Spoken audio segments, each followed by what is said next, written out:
There have been calls by some for the public to contact me and my office in an attempt to influence my decision-making in this case. This has been extraordinarily disruptive for court staff. It's also highly inappropriate. Court is not supposed to, and this court will never, take into account public sentiment regarding its judicial decisions. I ask that you not continue to mount such campaigns. The elected prosecutor is the sole authority in deciding what charges to pursue, as well as what penalties to ask for. This court cannot require the prosecutor to seek the death penalty, nor would it be appropriate for this court to attempt to do that. I have not read any of the numerous messages, nor listened to any of the numerous voicemails. Those have all been forwarded to security and, where appropriate, to law enforcement.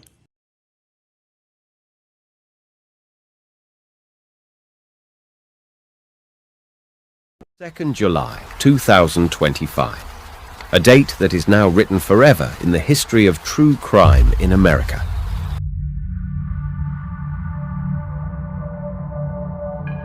Well, I will say, we have no intention of calling all the family members. We have the intention of calling a few of the family members who serve certain purposes.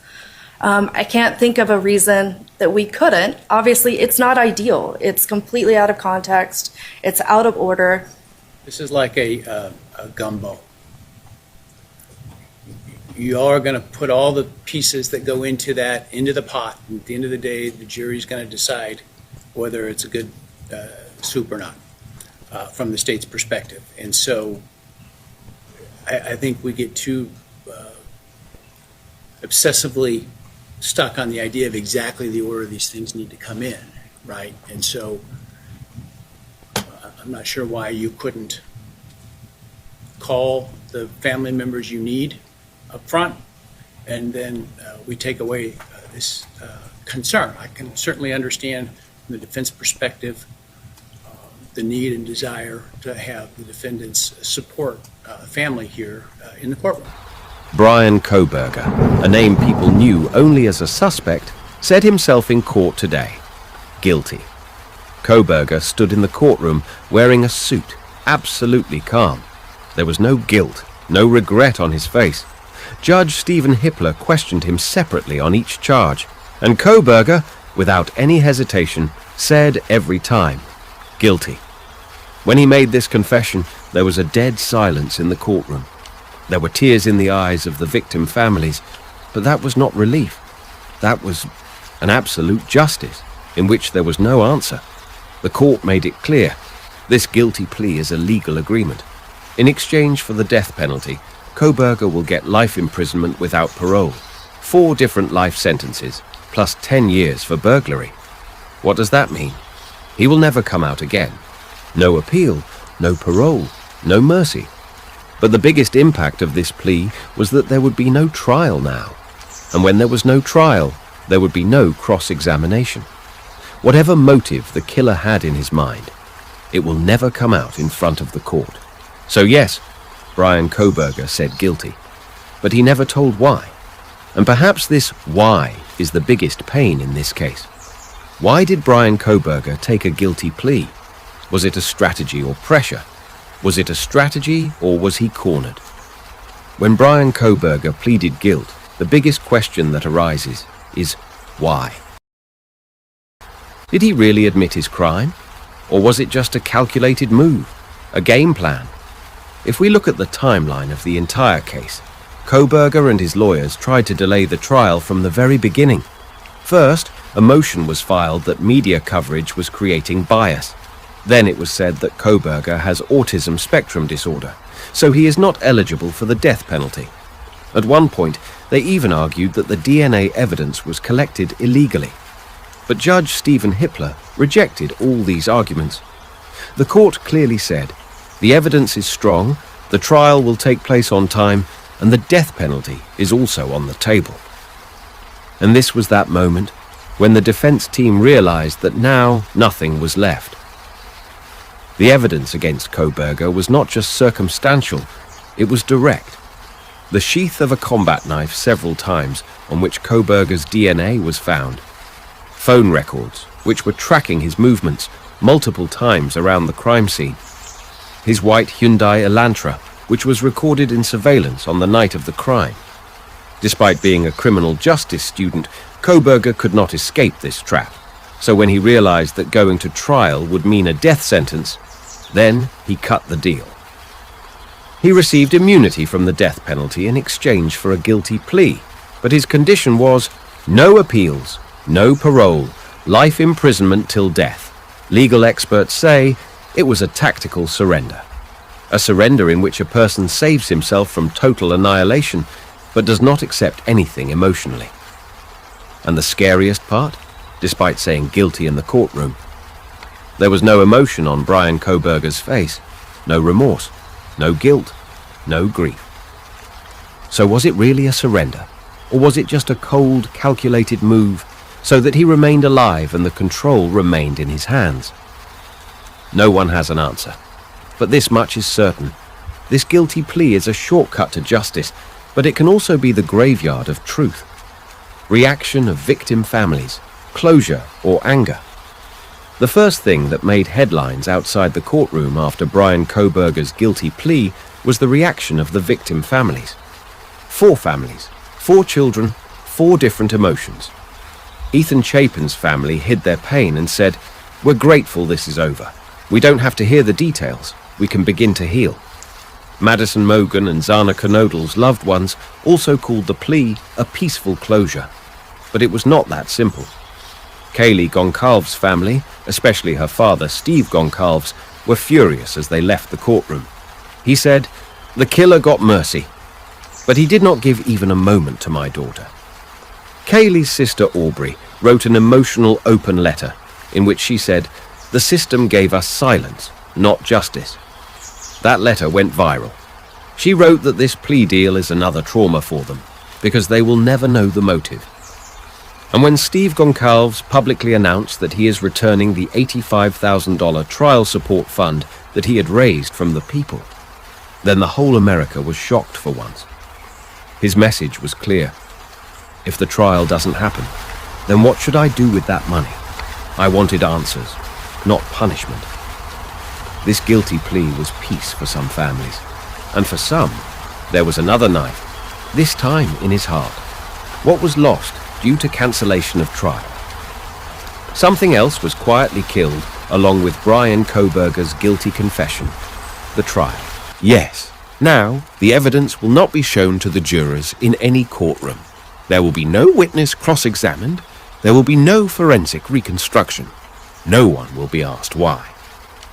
And in this silence, the truth has been sacrificed the most. Legal experts know the trial is not just a means of punishment. It is a public record, a space where every angle, every motive, every doubt is openly discussed. In this case, Kohberger's motive has not been officially disclosed yet. Did the victims already know? Was it jealous, obsession, revenge, or a cold-blooded psychological thrill? Now we will never know. When the trial happened, the FBI, forensic experts, and digital analysts would all present their data in the courtroom. Then we might have known that Kohberger had made a plan beforehand, how he would target which victim, how he would avoid CCTV coverage, and what his behavior was after the crime. But now, after the guilty plea, all this will be sealed.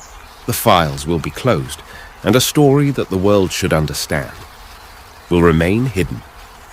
This isn't just a legal closure, it's a narrative collapse. The evidence that shattered Kohberger?